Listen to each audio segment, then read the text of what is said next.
Hello, and welcome to the 192nd episode of Gaming Talk. On this episode, I'm going to be discussing and giving my thoughts on the mobile game AFK Journey. Let's get into it. I just want to say first that this is my first experience with one of these games, so no, I've not played AFK Arena, so if there are similarities or differences between this and that one, I will not know them. And secondly, this is kind of just something I've wanted to do, because I feel like a lot of mobile games, when people talk about them, it's only because they're sponsored by them.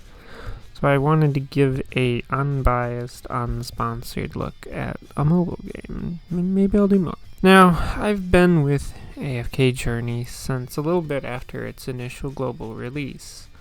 I've had the chance to see this game grow over 2 months. I've seen all the major and minor changes they've made so far, and so far, I think things are going pretty well. Anyway, let's first talk about the different modes in this game. Now, aside from the initial login tiny things to deal with, the first thing I typically do is the Dream Realm. Dream Realm is typically a boss fight against a very large creature that I say is a boss fight kind of creature because it has like 23 health bars, and it takes a little bit to defeat because of that. The thing that I find a little weird is that 2 of the outcomes of the fight are that my group wins or the fight timer runs out of time, which I think is the weird part. Like, you're given about 90 seconds to defeat a creature, because if you don't, then you don't get all the rewards, only some of them. Of course, the third outcome is that your team gets wiped out and you have to try again, but you get some rewards depending on how much of the creature's health you manage to chip away. You get 5 attempts at the creature in a day, assuming you don't win. Because if you win, you just move up in difficulty, basically, and, when you do win, you move up in rank, because you always start from being unranked. It's a decent enough mode, I guess. I don't know, it exists. From there, the next thing that I would say is I would go to the arena. This is essentially a sort of PvP arena, and I say sort of because, like most mobile games, it's not really another player that you're fighting against, more of the game's computer using their team to fight yours. There's also a ranking mode to this, so like where I'm at now is like Novice 3, I think. When you tap challenge, you select from a group of players, you select your team, and then you fight, and you either win or lose and get a small amount of rewards from it. You can do the arena up to 4 times a day if you so choose to. There are also rewards for weekly related things to it. I don't really have anything for or against this mode. It works, and it very much is the same as other sort of PvP modes that I've seen in other mobile games. After that, the next thing I do is a relatively new mode called Legend Trial. There are 4 towers in this mode: the Tower of Light, Tower of Nature, Tower of Eternity, and the Tower of Will. Now, each of these are only open on certain days, and it specifies that on each tower in the game. This mode, to me, is like they added Tower of God mobile game as a mode to this game, where you just sort of climb a tower and battle enemies that are going to get more challenging the higher you go into the tower. You can manual battle or auto battle in these, and you can go until your team gets defeated. I don't know how many floors the tower goes up to, and I've not really done it enough to see if my team could actually make it to the top, but eventually I will. But yeah, not a bad mode, honestly, not a bad mode. The next mode here is another sort of new one called Honor Duel. This one is another sort of PvP mode, but is different from the arena mode. When you begin this mode, you have 3 characters. These characters are completely separate from the ones you can use on your team in any other mode. When you play a match in this mode, you get honor seals as the reward. You use these in the duel store to buy characters and equipment, which again are not at all related to the characters and equipment you already have in the game. Once you're all set to go, you hit match. It searches and finds you a match. When you start, you'll put out 3 characters, then your opponent will put 3 out, and then you'll put 2 more out. Your opponent will put 2 more out, and then you go and you fight, and yeah, you win or lose. There's also a trophy tally of how many fights you won, and I'm not sure what happens if you get 9 wins. If there's some kind of special reward or if it just resets. I know that if you completely lose, everything resets and you have to go back to just 3 characters. If you buy a character from the honor store that you already have, it's basically like an upgrade.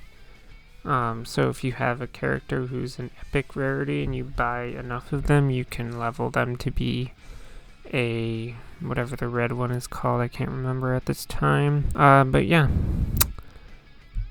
It's a decent enough mode, but I don't really prefer it over the arena mode. I like arena mode more, and so I don't really play the honor duel as much. The last one here is another new one called the Arcane Labyrinth. When you enter this mode, you'll first be presented with an option of something that can boost the attack or defense of your team. You select which route to go. You'll be presented with a battle. You select your team, go into battle, and you get that as a reward. You move on to the next person to fight by picking the reward and doing a battle, and you just kind of rinse and repeat that 15 times because there's like 15 quote-unquote difficulties to this. Sometimes you'll get the option to visit a store. Sometimes you'll have to face an elite enemy that's a little more challenging, but not by much. The elite enemies also give you a bonus, a really good bonus for your characters, and you kind of stack up bonuses as you go. Also, your character's health and stuff carries over between each battle.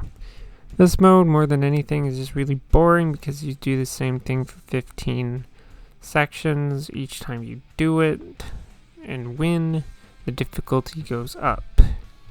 Sure, each section is supposed to get more challenging, and you have to manage your team's health because there's not much opportunity to regain health in between battles. To me, it's probably the least interesting mode to play, and I don't really play it all that often when I play this game. When you reach the end, there's a boss, and it'll have like 30 health bars, and once you defeat it, you get some rewards, and that's it. Then the next thing you do, next time you do it, it'll be a higher level and harder difficulty labyrinth, and that's pretty much how it works. Again, not something I like to do all that often. It's just kind of meh. Of course, the main thing to do in the game is the journey part, the main story, if you will. Now, I'm not going to speak on the actual story itself because I'm still doing it, so I'm not, going to spoil anything. But there's something that annoys me that coincides with the other major aspect of the game. The story is divided up into areas that you kind of discover and unlock as you go through it. Problem is that when you get to a new area, there's requirements, and one requirement is tied to where you are in the AFK battles. Last time I did this, I needed to get to AFK stage 205, and I was only at like 150, the one I previously left off at. Now, yes, it's easy to just put this on auto battle, set my phone down, and do something else, but I find it very annoying that I have to grind out AFK stages just to be able to progress in story content. Overall, AFK Journey definitely is not the worst mobile game I've played, as I kind of enjoy it, and I continue to play it. Doesn't overload you with please spend real money on this game type of things. It does it every once in a while, but not crazily. It's got plenty of modes to enjoy, and it constantly is rewarding the player with stuff to be always upgrading your team.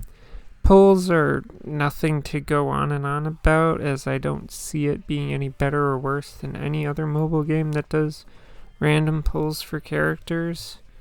That's another thing, you don't have to rely on pulls for getting characters because the daily login rewards will often give you characters as well, and I like that. Sure, you could spend money on pulls if you want to. You don't have to, though, and that's something I can appreciate. I genuinely think that AFK Journey is a decent mobile game that I can recommend, and not in a sponsored way, like I said, not in a biased way, not any of that. And that's something I want to do more, is discuss mobile games I like and give genuine thoughts on them. But that's all I got, so if you like this kind of content, feel free to subscribe. Thank you for listening, and goodbye.